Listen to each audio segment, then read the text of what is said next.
Jesús, contigo resucitaremos.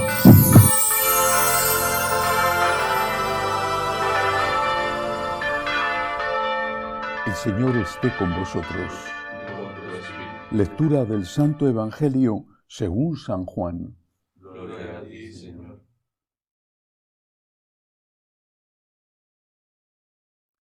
Se celebraba en Jerusalén la fiesta de la dedicación del templo. Era invierno, y Jesús se paseaba en el templo por el pórtico de Salomón. Los judíos, rodeándolo, le preguntaban: ¿Hasta cuándo nos vas a tener en suspenso? Si tú eres el Mesías, dínoslo claramente. Jesús les respondió: Os lo he dicho y no creéis. Las obras que yo hago en nombre de mi Padre, esas dan testimonio de mí. Pero vosotros no creéis, porque no sois de mis ovejas. Mis ovejas escuchan mi voz, y yo las conozco, y ellas me siguen, y yo les doy la vida eterna. No perecerán para siempre, y nadie las arrebatará de mi mano. Lo que mi Padre me ha dado es más que todas las cosas, y nadie puede arrebatar nada de la mano de mi Padre. Yo y el Padre somos uno. Palabra del Señor. Gloria a ti, Señor Jesús.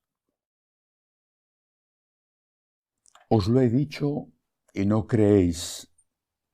Dice Jesús a esos que, después de haber hecho tantos milagros, aún dudan de su divinidad, o al menos de que es un enviado de Dios. Os lo he dicho y no creéis. Las obras que yo hago en nombre de mi Padre, esas dan testimonio de mí. ¿Qué necesitamos para creer en Dios? ¿Por qué los hombres primitivos,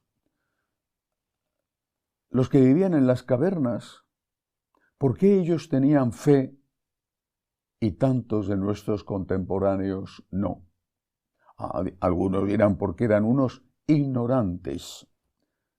¿Seguro que eran ignorantes? ¿Por qué tantos de la generación que nos ha precedido tenían esa fe, iban a misa, y tantos de sus hijos que han ido a la universidad gracias a su esfuerzo han dejado la fe? Contestan, eran unos ignorantes. Pero esos ignorantes, o esos a los que tú insultas, han dedicado su vida a ayudarte a ti y lo han hecho porque tenían fe.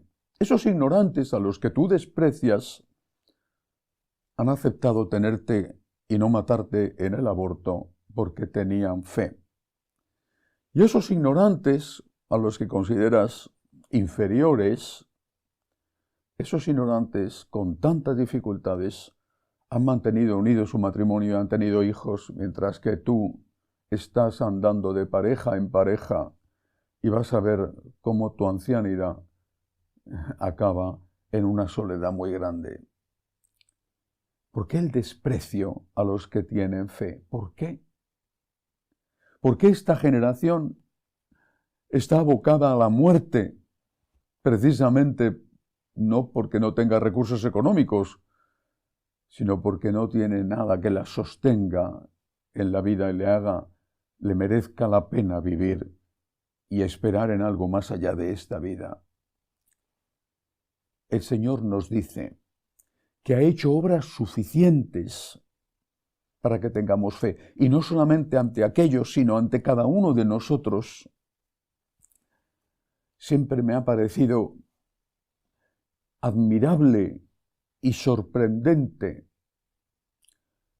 en el mal sentido de la palabra, como alguien que ve una puesta de sol, como alguien que ve una noche estrellada, puede creer que eso es pura casualidad.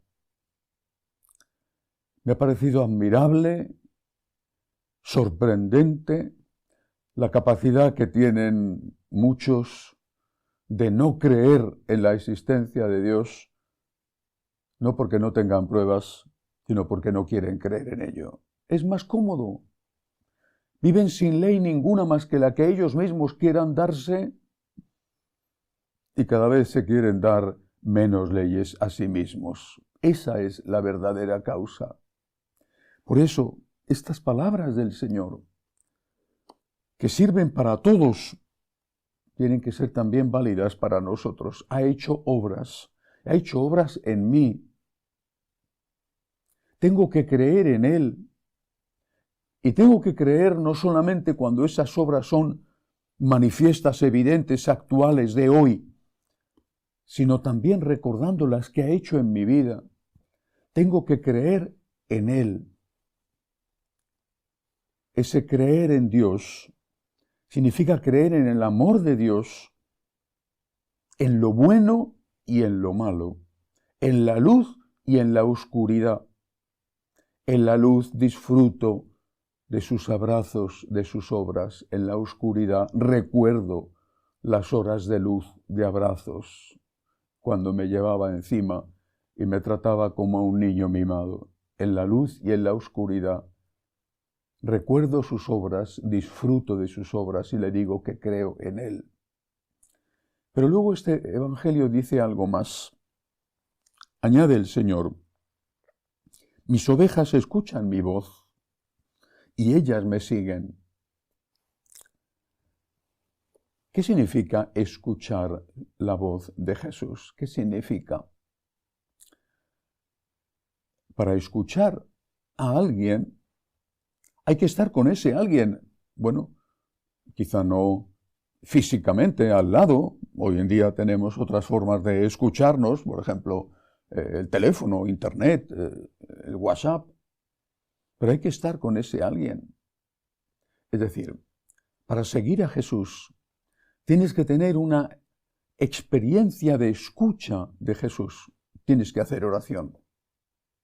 Ves las obras maravillosas, las de la naturaleza. Ves las obras que ha hecho en tu vida personal.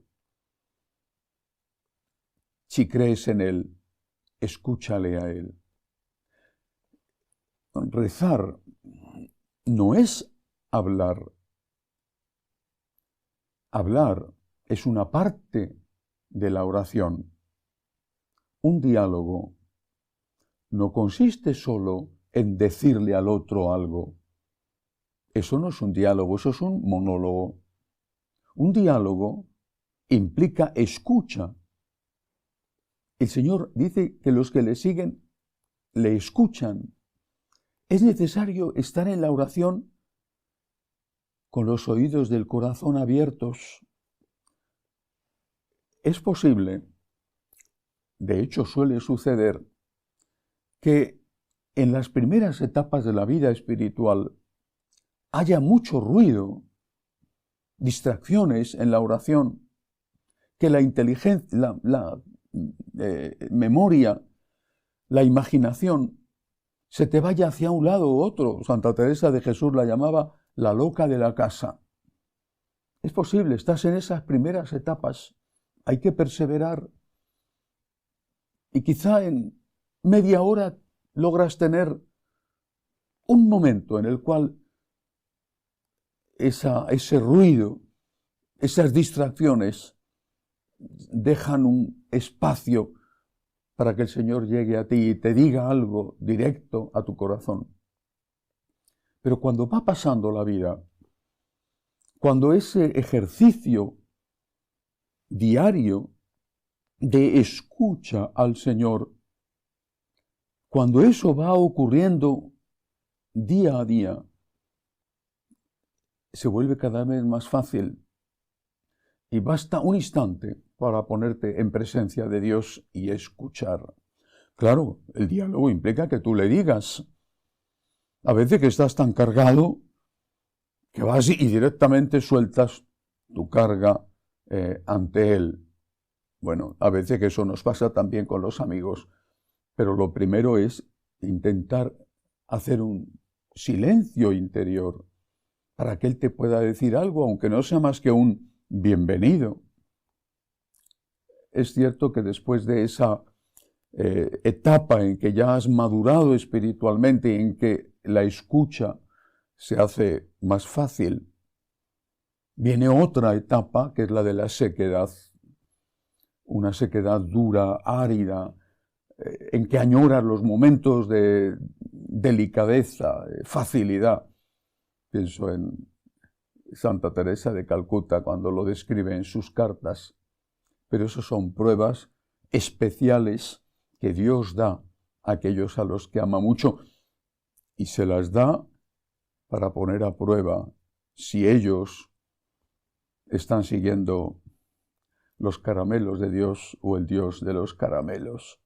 Hay que escuchar. Primero hay que ver las obras de Dios y creer en Él. Después hay que escuchar al Señor. Y termina este Evangelio con una frase que no debemos olvidar nunca. Yo y el Padre, dice Jesús, somos uno. Cristo es Dios. Cuando escuchamos a Jesús, escuchamos a Dios, no a un hombre. También era hombre, pero cuando el Señor nos dice, esto está mal, estamos escuchando la voz de Dios y no la voz de un hombre de hace 2000 años que estaba condicionado por su cultura y por su tiempo. Aprende a escuchar. Si aprendes a escuchar a Dios, aprenderás también a escuchar a las personas que viven contigo. Y así sea.